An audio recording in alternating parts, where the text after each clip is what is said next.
Alright, FishAholics, welcome back. Today we're in Jackson Island again. Yesterday we were here, which was our first time, and that was our previous video. If you guys saw, we caught a bunch of snook, a sheepshead, and one nice snook that took us for a ride, and we had to go real deep into the mangroves to get them, and then eventually we hand lined them in, which made for a pretty epic catch. But today we're going to try something different, because yesterday we saw quite a few sheepshead in some really skinny water, and I did try to sight fish them for a bit, but I was a little bit distracted because it was my first time here. I wanted to explore around, and I wanted to see if we can catch some snook or trout or redfish. But today, amongst maybe trying to do that a little bit, we're going to spend a little bit more time to see if we can get some skinny water sheepshead. Alright, so we're bringing two setups today. We've got the Islander LA 4.5 on the 10-weight Sage, because for a while now it's been kind of a goal of mine to catch sheepshead on the fly. But of course, if there's any other fish that we can sight fish, that would be pretty sweet to do on the fly rod. And then we're bringing our 7-foot dark matter with a 2500 Penn Battle, just for throwing some artificials and as well some bait. All right, we're gonna start out with a little swim bait, just because we're kind of working our way towards a flat where I saw the biggest consistency of sheepshead. And here's a little baby snook. I caught a snook like this yesterday in the same spot. All right, so this is the first little shallow flat here, so real close to where we started, and we saw some real good sheepshead in like less than a foot of water right here. So we're gonna put down the spinning rod and we'll start walking around with the fly rod and see what we can find. All right, so let's see how stealthy we can be and if we can find some sheepshead. Shit, whew, stepped on something. Oh, see a big sheepshead, big sheepshead. Oh, he spooked. That was a good one though. First one so far. A little challenging to spot him today because a little bit more wind. Oh. All right, it's not happening with the fly today. The wind is churning up the water a little bit, so it's making it difficult to see any fish. I only saw one sheepshead so far in the last like hour and a half. Yesterday I saw a bunch, probably like a half a dozen in like 30 minutes. All right, I got some bait there. All right, that looks pretty good. Let's try it out, see if we can catch something on this flat.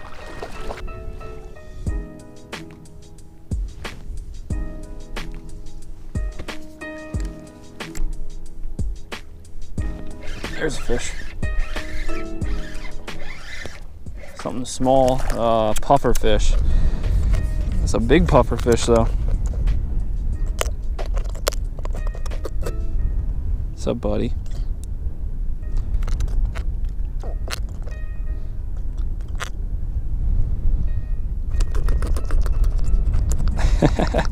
Just when you start to unhook them, they blow up like a softball.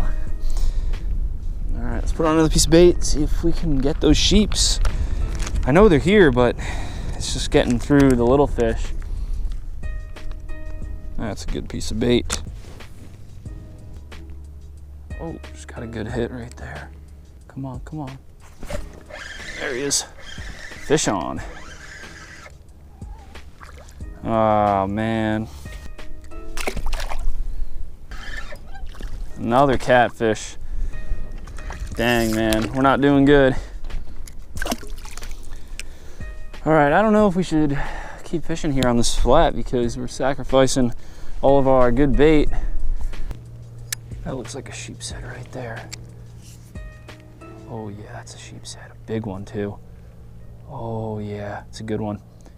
He's nosing down on it. Come on, come on, come on, eat it. Eat it, come on. I think he's got it. There he is. Oh, that was sick. Sight fishing sheepshead, man.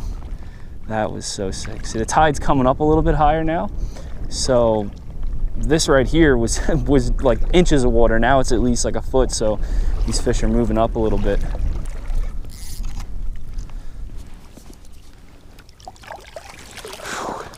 That's a nice one right there. Ate it pretty deep. And he looks like he might be a keeper. Gonna probably try and keep some for the table. Yeah, it's about 14, 15 inches. All right, got him on the stringer. I'm gonna try and keep him alive so it stays the freshest. And if we get one more, we'll probably keep him as well. And that fish swallowed the hook because I let him eat it a little bit longer because I didn't want to set the hook prematurely and have him pop off.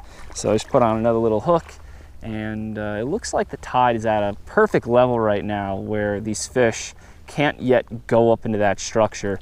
So it's good timing on our part. I think if we keep working along this shallow flat in about a foot of water, we'll see a couple more sheepshead. And if we can get them real quick on the bait, we'll throw them on the stringer if it's a keeper, and maybe then switch back over to the fly and see if we can get them.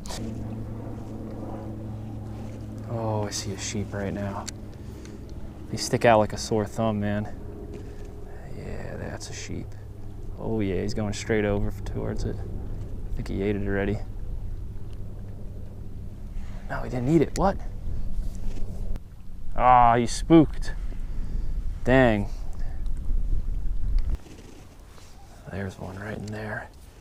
Can barely see him, but I can see a dark silhouette of a fish moving.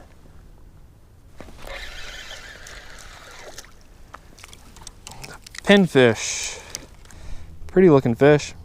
If I had some bigger single hooks, I would probably keep them. Live line them under the mangroves.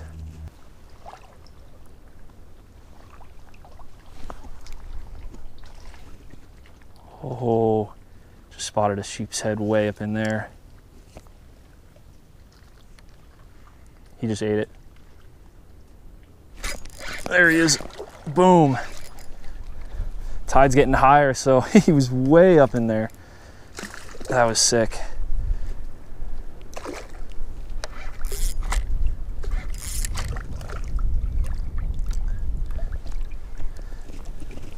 Look at that pretty fish. Gorgeous. All right, there we go. Nice stringer of fish. I'm content with 2, so if we catch any more, we'll probably release them. And we'll try this for a little bit longer, and then maybe we'll switch to some snook fishing for a little bit, and then probably head on out of here. All right, well, the bait is pretty much donezo, and I think we did pretty well on this flat today. It was only our second time here, and we caught 2 sheepshead sight fishing, and I probably saw like 5 or 6 other sheepshead, but today the conditions were tough with the wind and then that churning up the water, making it kind of hard to see the fish. Yesterday would have probably been the day to sight fish, but of course, we weren't really trying to focus on that. So I'm glad this outing we kind of focused on that a little bit, learned a little bit of something. And for the rest of the outing, I'm thinking we're going to fish our way back. And we're like a mile away from the car, so we're pretty far.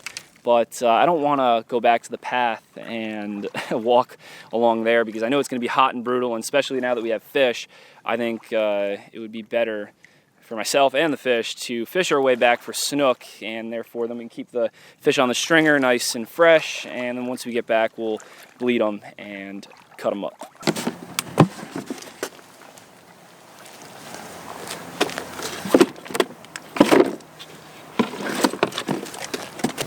Back at the truck, we pulled out a little bit sooner than I was hoping, but kind of started getting spooky because the water started getting deeper, and since we were towing those fish, it didn't seem like the best idea. I don't know if there's sharks here, but there could be. So I'm content with what we caught today. We're just gonna head up the road to some beach and cut up the fish.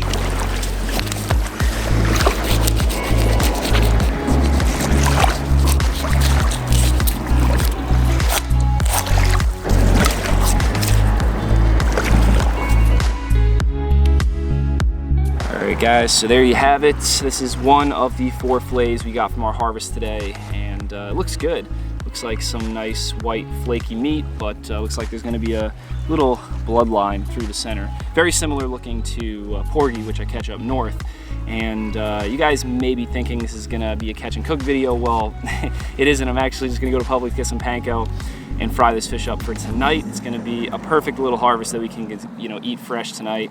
And if we were doing something interesting other than just frying it, then maybe I would make it like a catch and cook. But it looks good. Can't wait to try it. Hope you guys enjoyed the vid. Make sure you subscribe, like the video, and don't forget to check out the FishAholic merch.